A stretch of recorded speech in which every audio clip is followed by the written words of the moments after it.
Good evening बच्चों।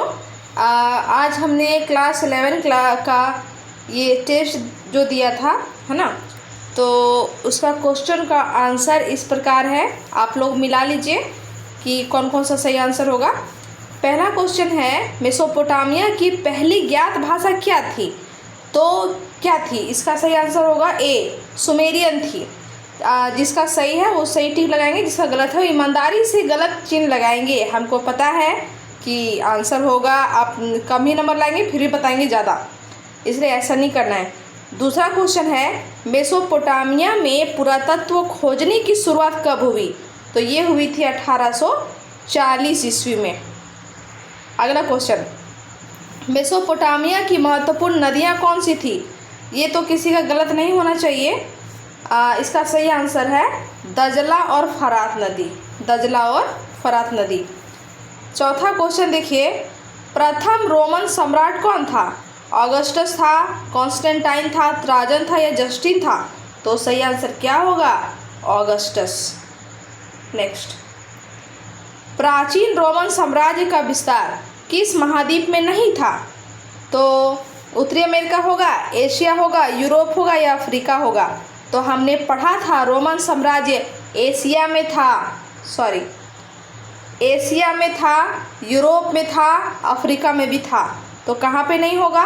उत्तरी America में नहीं होगा, इसलिए आपका राइट आंसर यही होगा, है ना, उत्तरी अमेरिका। रोम में चांदी के सिक्के को क्या बोलते थे? तो रोम में चांदी के सिक्के को बोलते थे क्या? दिनारियस। किस रोमन सम्राट ने ईसाई धर्म को राजधर्म बनाया था? तो ये क्या हो जाएगा इसका आंसर? इसमें बहुत कोई कन्फ्यूजन भी किए होंगे। इसका सही आंसर जो होगा कॉन्स्टेंटाइन। क्या होगा? कॉन्स्टेंटाइन। यायावर शब्द का मतलब क्या होता है? पर्यटक होता है, जनजातीय होता है, घुमक्कड़ होता है या मूर्ख होता है? तो इसका अर्थ होता है घुमक्कड़। किस इतिहासकार ने मंगोलों का गोपनीय इतिहास लिखा? फोटो थोड़ा ब्लर आ गया है, खैर कोई बात नहीं। किस इतिहासकार ने मंगोलों का गोपनीय इतिहास लिखा? ये क्वेश्चन पहले हमको नहीं लगता कि शायद बताए होंगे कभी, मुझे याद नहीं आ रहा, लेकिन इसका सही आंसर ना ये होगा इगोर दे रखेविल्ड्स। इगोर दे रखेविल्ड्स, है ना, इसको याद कर लीजिएगा, ये क्वेश्चन पूछ सकता है। किस वर्ष चीन में युआन राजवंश का अंत हो गया? कब हुआ था युआन राजवंश का अंत? तो 1368 ईस्वी में। 1368 ईस्वी में।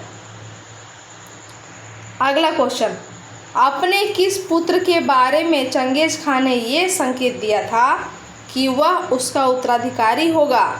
तो ओगोदोई के बारे में बोला था कि यही मेरे मरने के बाद मेरा उत्तराधिकारी होगा। बर्बर शब्द यूनानी भाषा के किस शब्द से बना है?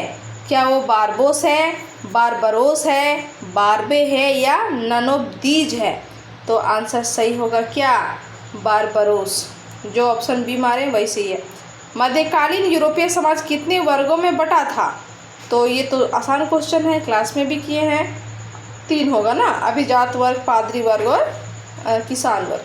ठीक है, चलिए अब बता दीजिए स्कोर। ईमानदारी से सभी को बताएंगे कितना कितना नंबर आया है। गलत हुआ कोई बात नहीं, हम लोग फिर से प्रैक्टिस करेंगे, है ना। कमेंट में लिखिएगा कितना नंबर आया, ठीक है। चलिए ठीक है, गुड नाइट।